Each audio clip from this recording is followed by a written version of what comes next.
Tonight, Boris Johnson's new Brexit gambit.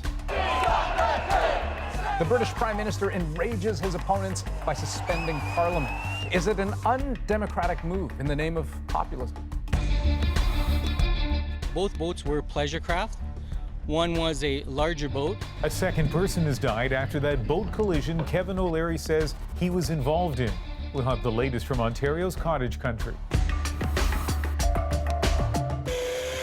And as Puerto Ricans brace for a hurricane, Donald Trump lashes out at them. The latest presidential tweet storm. This is The National.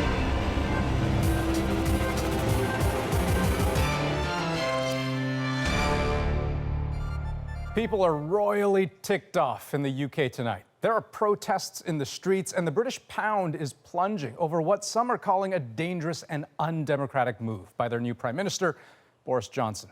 Now, it's all wrapped up in Brexit. Today, Johnson asked the Queen to suspend Parliament next month, which means his opponents will have less time to try to stop a no-deal Brexit before the October 31st deadline. So, what does that mean? Well, a no-deal Brexit would mean breaking up with the European Union as planned, but without an agreement to minimize the impact. His critics hate that idea. They think it'll be very messy. And as Margaret Evans shows us, they don't like how he's going about it either. The battle lines over Brexit that have been shaping British politics for 3 years now just got a whole lot sharper. This is what happened on London streets today, once news broke that the British Prime Minister Boris Johnson had moved to suspend Parliament. Boris Johnson's got to go!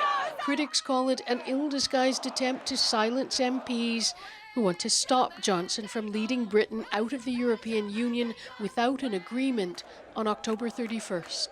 What the Prime Minister is doing is a sort of smash and grab on our democracy in order to force through a no-deal exit from the European Union. What's he so afraid of? Are you trying to avoid scrutiny of Parliament? The British Prime Minister sent members of the Privy Council to see the Queen during her summer break in Scotland this morning. Her approval of the suspension a formality. The move will see Parliament shut down for 5 weeks. Johnson insists he's merely observing normal parliamentary procedure. And there will be ample time on both sides of that crucial October the 17th summit. Ample time. Analysts aren't so sure. To do it now, to do it in this way and to do it for so long is being seen as a very clear political manoeuvre.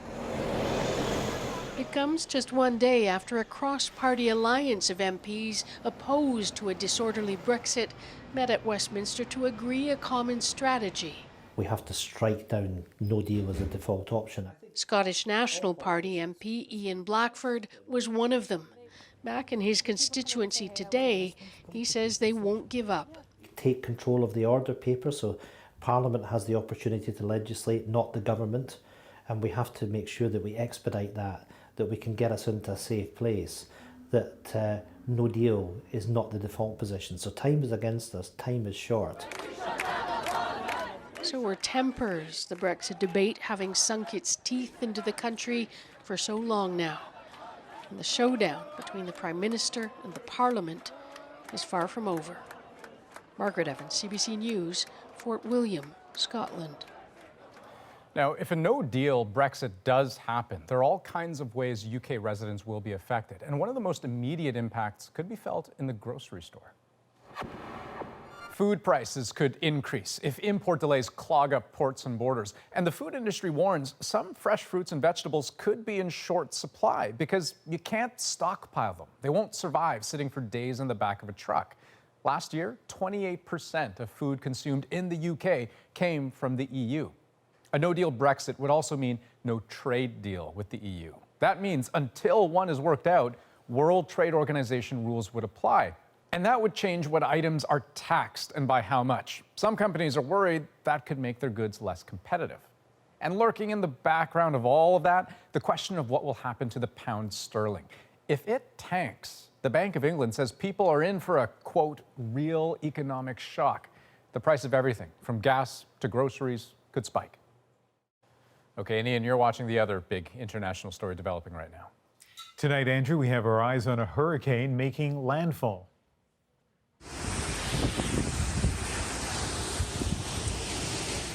That is Hurricane Durian slamming the U.S. Virgin Islands with heavy rain and winds up to 130 kilometers an hour.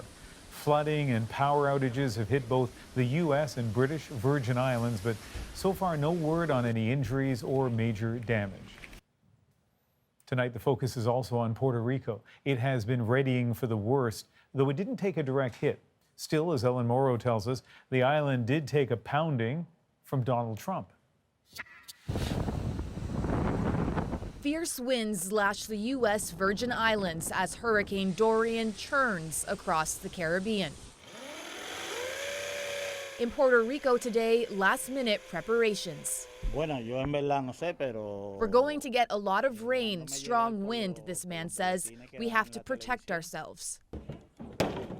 Never far from mind here, Hurricane Maria, the storm that killed nearly 3,000 Puerto Ricans in 2017. Thank God we have prepared, this man says, especially because of what we've already experienced. Maria's impact was political too, triggering a feud between island officials and Donald Trump. Today, deja vu, Trump tweeting the Federal Emergency Management Agency and all others are ready and will do a great job. When they do, let them know it and give them a big thank you. Not like last time. That includes from the incompetent mayor of San Juan. Carmen Yulín Cruz hit back. We say to the President of the United States, will his lie end? Will his racism and his vindictive behavior towards the people of Puerto Rico ever end? Tonight, meteorologists say Puerto Rico was spared a direct hit. Durian is now projected to reach Florida as a Category 3 hurricane early next week. There, residents already stocking up. I'm not that concerned, but I think it's better to be safe than sorry. The Trump administration says it's ready too, even though more than $200 million for disaster relief has just been diverted to border security instead. Other administrations have reprogrammed dollars before, and I think the president and the administration are proud of our record in responding to hurricanes. A record that could be tested by Durian as peak hurricane season begins. Ellen Morrow, CBC News, Washington. And we'll be tracking this storm throughout the night, and we're also watching another rainmaker barreling towards the Maritimes. It is just after 11 p.m. in Charlottetown. Tropical storm Erin expected to hit there tomorrow night. And while it will likely be downgraded to a depression by then, areas to the left of the arrow will see heavy rainfall. Areas to the right will get strong winds. Boaters at Charlottetown Marina were battening down the hatches today in preparation. We've contacted a lot of the boaters with the larger boats and asked them to come check their boats, check the lines, move off the docks if need be. This is the peak of the Atlantic hurricane season. It lasts through September. High water and strong winds off Lake Erie in southwestern Ontario have caused serious flooding along the shoreline. A state of emergency is in place. A nerve-wracking time for residents who have been told to leave. I'm feeling horrible. Just your dreams and your hopes were just basically now destroyed. Everything I've been working for to retire here. Officials say the conditions could last several more days. 2 people are now dead from a boating collision that involved Kevin OLeary. And most people know him from TV, and of course, he was a former CBC host as well. The 2 boats involved were on Lake Joseph, which is about 3 hours north of Toronto. The crash happened near Emerald Island in Seguin Township. Now, Tashana Reed traveled there to learn more about the police investigation and to capture the mood in a tranquil lakeside community now touched by tragedy.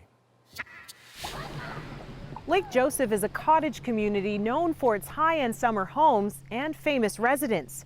And police say nearby this island behind me is where the collision took place Saturday night. Provincial police say it happened at around 11:30 on Saturday evening. They describe one boat as a large pleasure craft that can hold up to 13 people and the other as a smaller ski boat. When we arrived at the scene, we were advised by ambulance that both boats had left the scene, attended locations where both boats or occupants of the boats did contact ambulance to report the emergency. Today, police identified the 2 victims. Suzanne Brito, a 48-year-old mother of 3 from Uxbridge, Ontario, was critically injured and died in hospital yesterday. Today, the mayor of Uxbridge lauded her energy and enthusiasm. Earlier Saturday, she had posted this picture with the caption, "Beautiful day." Police identified the second victim as Gary Poltash, a 64-year-old man from Florida who died Saturday following the crash. 3 other people were injured and treated in hospital, but police are tight-lipped about a possible cause and would not confirm if speed or alcohol played a role. We do have a witness list that we are investigating. However, those investigations have to be complete. We are always asking for tips and assistance from the public. But another angle of the story is also emerging from Canadian TV personality and businessman Kevin OLeary. OLeary released a statement revealing he was involved in the crash. On late Saturday night, I was a passenger in a boat that was involved in a tragic collision with another watercraft that had no navigation lights and then fled the scene. OLeary has a lakefront property on Lake Joseph and often shares photos on social media spending time there. He went on to say he is cooperating with police in this investigation. However, provincial police won't even confirm that he was involved or comment on his version of events. And now this tight-knit community is mourning 2 lives lost and hoping they'll get answers as to what happened. Tashana Reid, CBC News, Seguin, Ontario. With back-to-school season on the minds of many people, Ontario is looking to make changes to its current curriculum. The province is blaming the previous Liberal government for a drop in standardized test scores, especially when it comes to math. A new report out today found that fewer than half of all grade 6 students met the provincial math standard last school year. That's compared to 61% 10 years ago. Grade 3 student scores dropped as well. One of the ways the government says it plans to curb that trend is by testing teachers on their own math skills. Jamie Strachan looks at whether that might be a solution to the problem. I'm a math and science high school teacher. Desiree Silvestri works with first-time teachers. As an instructor and teacher herself, she knows how hard it can be. She questions why new elementary school teachers in Ontario will have to achieve 70% on a math competency test before being allowed to teach. By taking the test in the beginning, so then we know that the people that are actually going through the program, we know that they're capable of teaching math to our kids. As opposed to not having to know it, but then having to write an exam at the end. Ontario's Education Minister Stephen Lecce says this is part of its back-to-basics approach to math. By introducing a standardized test that focuses on those basic foundational knowledge, I think overwhelmingly will serve students better. Lecce says forms of testing are found in other lines of work. Most professions accept that professional development is a reality in the marketplace, and that in the interests of serving our students, we have to constantly be improving our skills and how we teach. But experts caution there is little evidence linking teacher testing with better results in the classroom.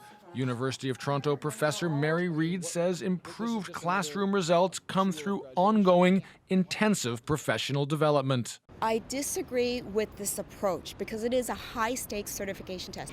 And we know that there are going to be excellent teachers out there who can grow their proficiency in other ways, not through a test. In the U.S., 49 of 50 states use teacher testing, but some experts there say conclusions about student success are hard to make, especially for younger students, where a strong connection to their teacher can often mean better results in the classroom. But for new teachers in Ontario, come next year, before they make that connection, they'll have to pass their own test. Jamie Strachan, CBC News, Toronto. Ontario also announced today plans to take its carbon tax fight to the Supreme Court. In June, the province's Court of Appeal said the federal plan was constitutional. In a statement, Ontario's Environment Minister said, "We remain committed to using every tool at our disposal to fight against the job-killing carbon tax, which is making life more expensive for Ontario's hardworking individuals, families, and businesses."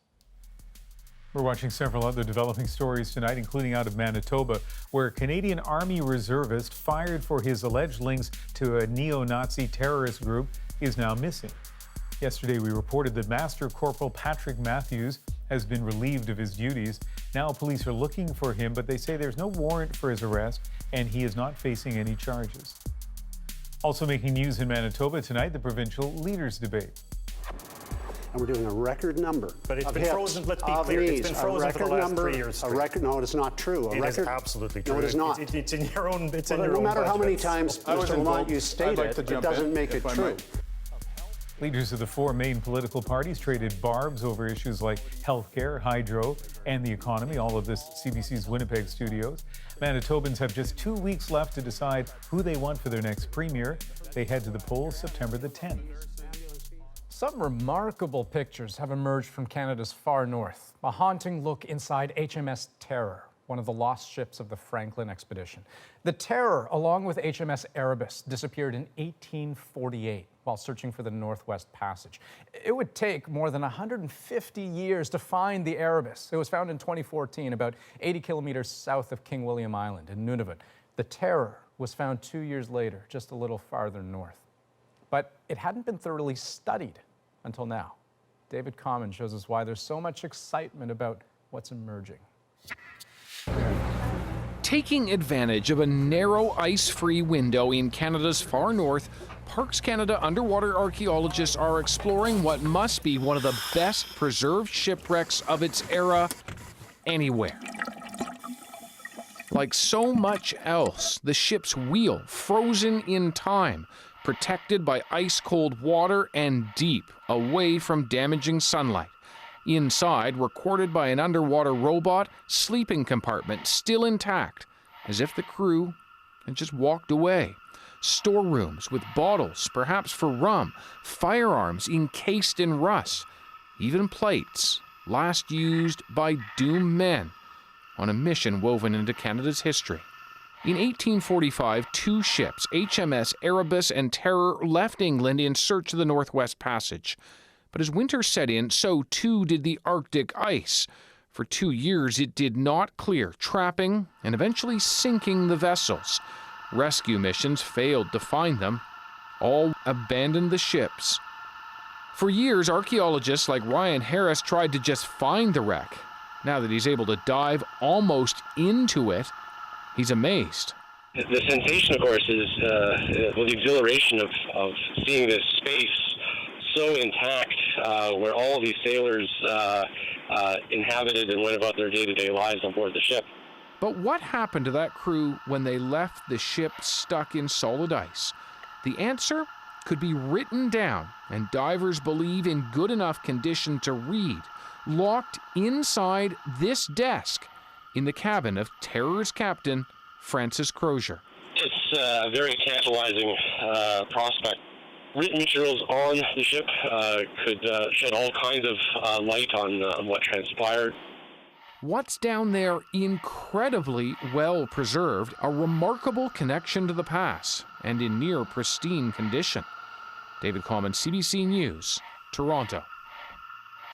That is pretty amazing. Now, the archaeology team from Parks Canada has now moved south to the site of the Erebus, and they're using their tiny underwater robot to capture video from that wreck as well. Okay, still ahead on The National. Imagine winning the lottery and then keeping it a secret for 10 months. You'll meet the Edmonton man behind this $60 million mystery. And remembering a man who made remembering Newfoundland and Labrador's history his life's work. But first, we go in depth on treating addiction. Should we be giving heroin to heroin addicts? Shouldn't they quit? The reason we provide heroin for people and why we don't just expect them to quit is because that simply doesn't work. Nick Purdon on one controversial project that is saving lives. But first,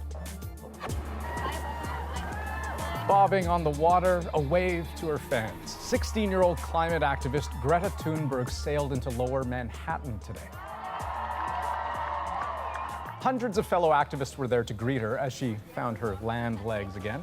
All of this is very overwhelming, and the ground is still shaking for me. For 2 weeks, she sailed from Plymouth, England to New York City to attend a UN conference on global warming. She refused to fly because of its environmental impact. It is insane that a 16-year-old have to cross the Atlantic Ocean to make a stand. Of course, Thunberg is used to rallying people. She inspired student climate strikes around the world, including here in Canada. True leaders right now are all the youth that are taking climate action seriously. We need to stand together and support each other and to take action, because otherwise it might be too late. Thunberg has left school for a year, dedicating herself to this cause.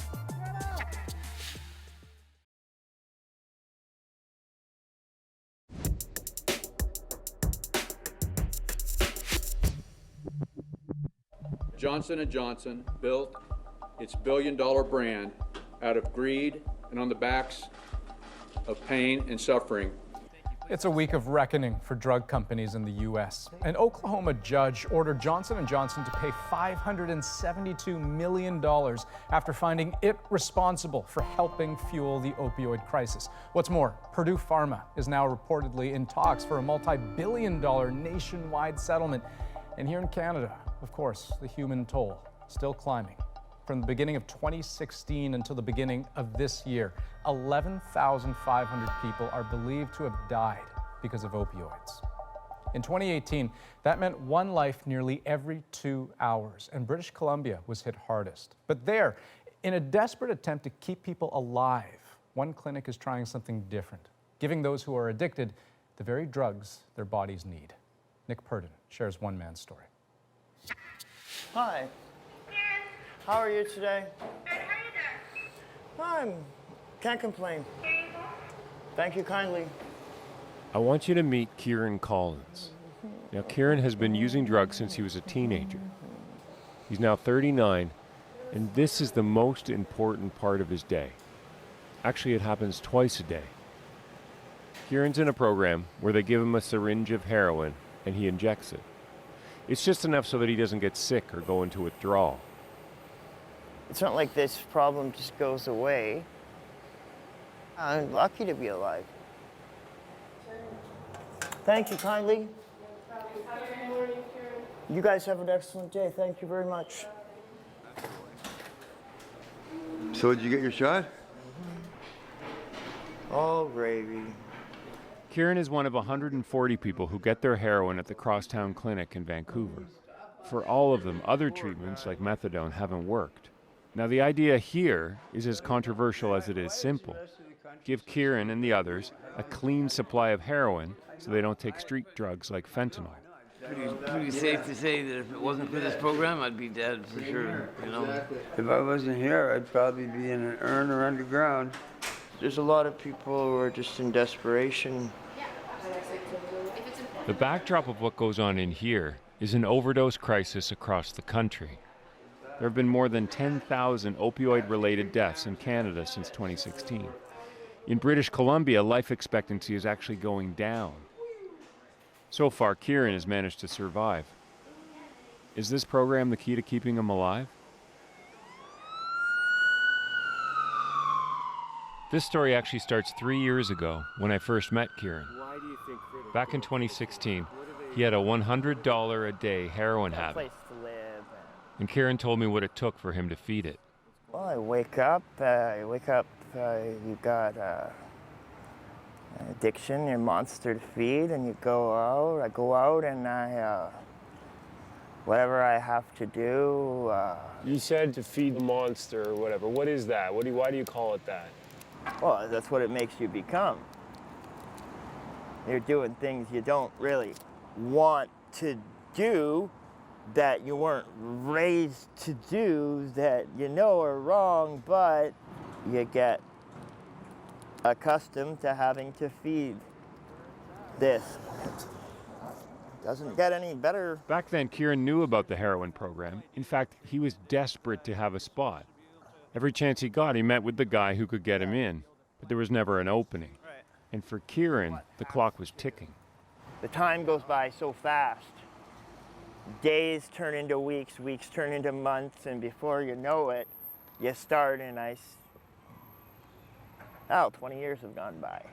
If things don't change for you, what's going to happen? Oh, I'll be dead in not long. I've overdosed a couple dozen times. I can't just keep relying on luck. One of these times I'm gonna I won't come out of it. What's it like to say that? It doesn't feel good. That's not the way I'd like to go. Ever.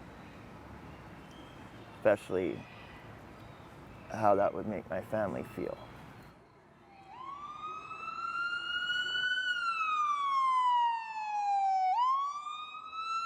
All right, thank you. I'll be on my way and... Eventually, Kieran's persistence paid off, and 2 years ago, he got a spot in the program. This is Kieran today. I wonder how much his life has changed now that he gets his heroin from the clinic. They're not medicating us to the point that we're like, ugh. They just give us enough so that we're functionable, we're not a mess, and so we can feel what it is to have a chance at being human again. What do you mean by that? Before, it almost felt like I was just existing, but now it's sort of, some days I wake up and it's like, whoa, wow. For example, like, wow, I'm alive. Yeah, I'm lucky to be alive. And he's taking advantage of that. Kieran's reconnected with his family. I see my family regularly, and uncle now, my little sister has a kid. I see him all the time. Right now, Kieran is on his way to meet his dad, Wayne Collins. We have to, take this guy. Just give me a hand with it down there we'll stack some of that on it. Wayne wants Kieran to help him in his graphic design studio. And then I think we can clean up all of this stuff that's just in the aisle here and get this machine free again, right? Just the fact that Kieran is here, working, is remarkable. When he was feeding his habit on the street, he would disappear for months, sometimes longer.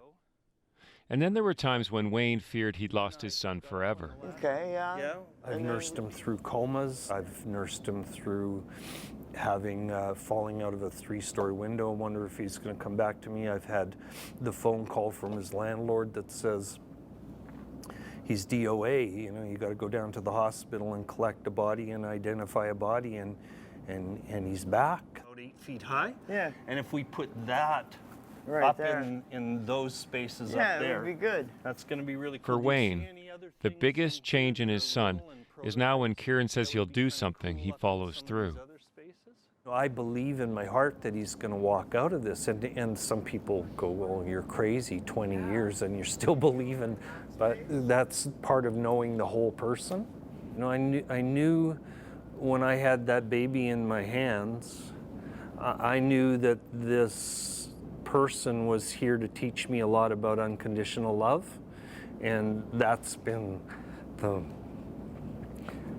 main lesson. I think people who talk about tough love for addicts, it's kind of the easy way out, to just be the tough dad who's gonna, no, I'm not putting up with any of that crap. You're an addict and I'm gonna just use tough love. It's way harder to stay engaged and practice unconditional love and show love for somebody who's lost. Do you want to sit? Yeah. I do what I do because I'm addicted to it, not because it's I have a choice in the matter. It's people get addicted to drugs. They don't just do them because they want to do them. They have to do them. Friggin' slave. What Kieran describes is reality for a lot of people here in Vancouver's downtown east side. The 140 spots in the program are just a drop in the bucket. Because we know that the treatment across town works. Kurt Locke is the program's research coordinator, and he says to meet the demand, you'd have to open 5 more clinics. But expanding a program that gives out free heroin and doesn't push people to quit isn't an easy sell. After all, this is heroin we're talking about, and isn't heroin a poison? No, if you have a clean, safe, regulated supply, the drug itself, it's not harmful for you. I won't say it's good for you, but it doesn't. Someone could live to be 100 years old and use heroin every day if it's not tainted with any contaminants or whatnot. Should we be giving heroin to heroin addicts? Shouldn't they quit? The reason we provide heroin for people and why we don't just expect them to quit is because that simply doesn't work. We've tried that for the past many decades. Why don't we just put people in treatment? Well, we have done that. Why don't we just put them in jail? Well, we have done that, but the problem still exists. So why don't we instead focus on building people's quality of life, keeping people healthy? And now you have them there in a healthcare setting, and now the real work begins. I'm just gonna go ask her if I can take her by her dinner. There you go. She's a very pretty girl. In Kieran's case, the clinic helped him get a place to live. As for his heroin, that cost $27,000 a year. But Kurt argues that that's actually cheap. He says if Kieran was getting his drugs on the street, society would pay twice as much through crime and hospital visits. And how do you put a price tag on people dying? You know, I run into a friend of mine's mom and I was there when he overdosed and died, and she always just kind of stops me, and she's mad because she lost her son, and sure. I think she kind of blames me. The reality is people are dying all around Kieran, every day. But only now that his drugs are supplied to him can he see himself leaving that world behind. And that's something he's eager to share with Kurt. And you get to, you know, stable dose, and then lesser and lesser of a dose, and in time hopefully get myself off of it and find ways of keeping myself busy. So you see yourself at some point not using the clinic anymore?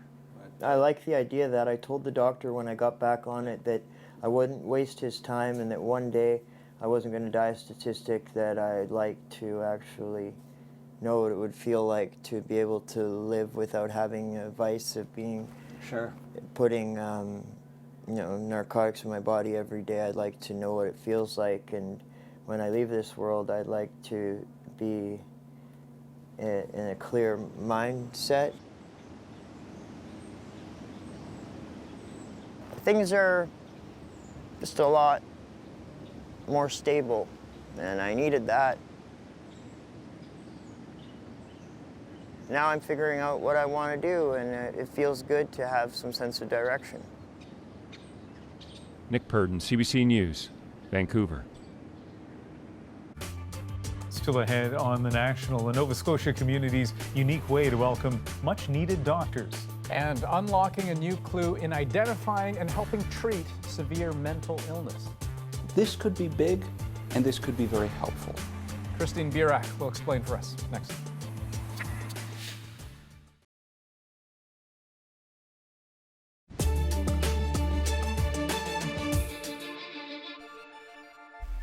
Welcome back. We're following some developing stories, including the tightening of the 2020 U.S. presidential race. I wanted you to hear it from me first, that after more than 8 incredible months, I'm ending my presidential campaign. Kirsten Gillibrand ended her run to be the Democratic nominee this evening. The New York senator had a tough time gaining national support and failed to qualify for the next televised debate. Gillibrand is the first senator to drop out of the crowded Democratic primary. At least 25 people have been killed in an arson attack at a bar in southeastern Mexico. The fire is believed to have been started by gang members. There are reports they blocked the emergency exits before starting the fire with Molotov cocktails. The suspects have not yet been captured. A race car driver known as the fastest woman on 4 wheels has died trying to break a land speed record. Jesse Combs crashed a 17-meter jet-shaped car in southeast Oregon yesterday. No details have been released, but we do know it happened on a dry lake bed. Combs was 39. An explosive volcanic eruption off the north coast of Sicily sent residents and tourists scrambling for safety today. Fortunately, no reports of deaths, injuries, or even damage. A blast last month released magma and killed a hiker. Well, one look at the numbers and you can see just how widespread mental illness is in Canada. In any given year, 1 in 5 people will experience some form of it. That's about 7 million of us. And folks with mental illness are twice as likely to suffer from substance abuse than those in the general population.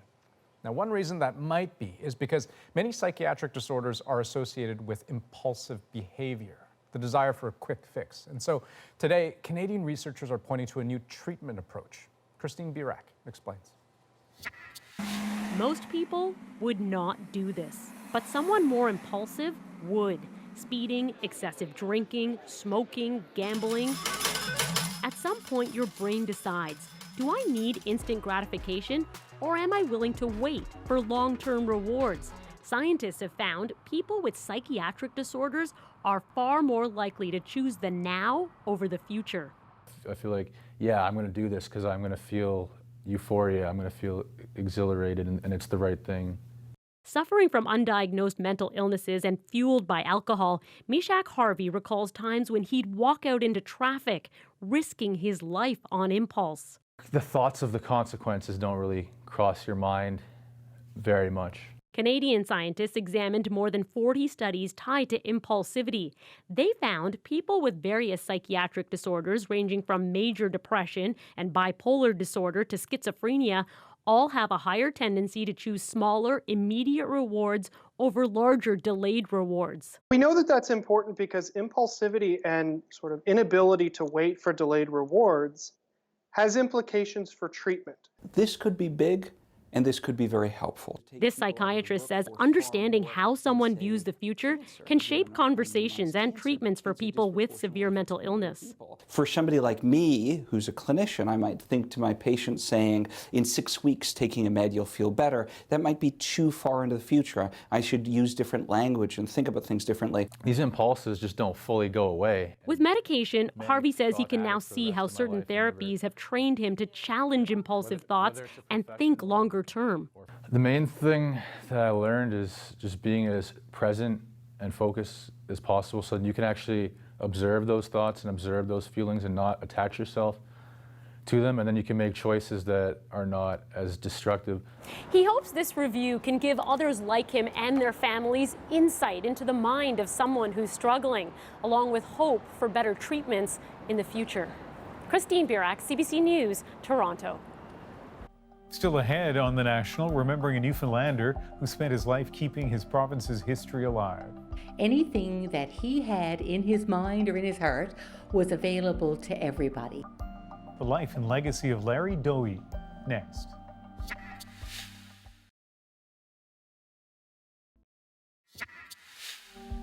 The people of Newfoundland and Labrador are well known for their storytelling tradition. Tonight, they're mourning a man who was dedicated to dusting off tales from the province's history and bringing them to vivid life.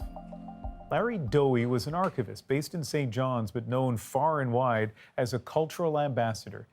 He died suddenly at the age of 59. Chris O'Neill-Yates shows us why he'll be deeply missed. In a place that's known for colorful storytellers, it takes a lot to stand out. But Larry Dooley was a natural. It was really all about the drinking and all about the dancing and all about the music. Digging into the archives, connecting the historical dots. We're looking at a Bible that would have been used at the same time that Shakespeare would have been writing all of his great works. Dooley wrote a weekly blog, sharing the interesting nuggets he found combing through the archives. Anything that he had in his mind or in his heart was available to everybody. Like the time Dooley got a call from a man trying to connect with his own past. I said, this is a man that is quite determined, and I will do everything in my power to help him find the father that he lost. Larry came back and said, this, in fact, is your father. Flags flew at half-mast today at the Provincial Museum and Archives where he worked, as people expressed their shock and loss. Actor Mary Walsh. Larry knew what Harry James wrote, that there were 3 things in human life that were important. The first was to be kind, the second was to be kind, and the third was to be kind. And Larry was always kind. Comedian Mark Critch wrote, Larry Dooley will meet St. Peter. St. Peter will say, come in. And Larry will say, before I do, would you like to hear an interesting story about that gate? Premier Dwight Ball lauded Dowie as a true steward of Newfoundland and Labrador history, culture and lore. His passion and knowledge for our heritage will be greatly missed by so many. I think that's going to be his legacy, that archives aren't just for dusty researchers, but are really for the rest of us and to help us interpret today and maybe find the way to tomorrow. Dowie suffered a brain hemorrhage and collapsed while giving a presentation on history and culture on Monday, sharing stories about the province he loved. Chris O'Neill-Yates, CBC News, St. John's. Okay, next on The National, a lottery ticket worth $60 million that the winner kept secret for almost a year. Hardest working people you ever want to meet, and delightful people. Their story next, but first. In case you missed it, the people of Nova Scotia's Annapolis Valley are throwing a party to welcome 11 new medical specialists. In a province that's short on doctors, their arrival is certainly worth celebrating. And the specialists themselves kind of tickled. I love a party. We were really, really excited and really honored that they were taking the time to do that for us. At first, it was going to be a fairly intimate gathering, a chance for the doctors to meet some business leaders. But now, 500 people are expected to show up and make those newcomers feel like putting down roots. I want them to feel welcome, want them to get a sense of how important they are to the community. As a small business owner, the health of my staff is important. If my staff and their young families don't have doctors to go to, it creates a problem. I don't have people coming to work. Between 2011 and 2016, Nova Scotia suffered a net loss of 114 doctors. So it got more serious about recruitment. This eye-catching website shows off some of its charms. Still, a half dozen emergency rooms went through temporary closures this month because they couldn't be staffed 24/7. Every new arrival, an important victory. The goal for us, for sure, is to stay long-term. This is an incredible place to start and raise a family, and so we're hoping to stay. The party certainly doesn't hurt.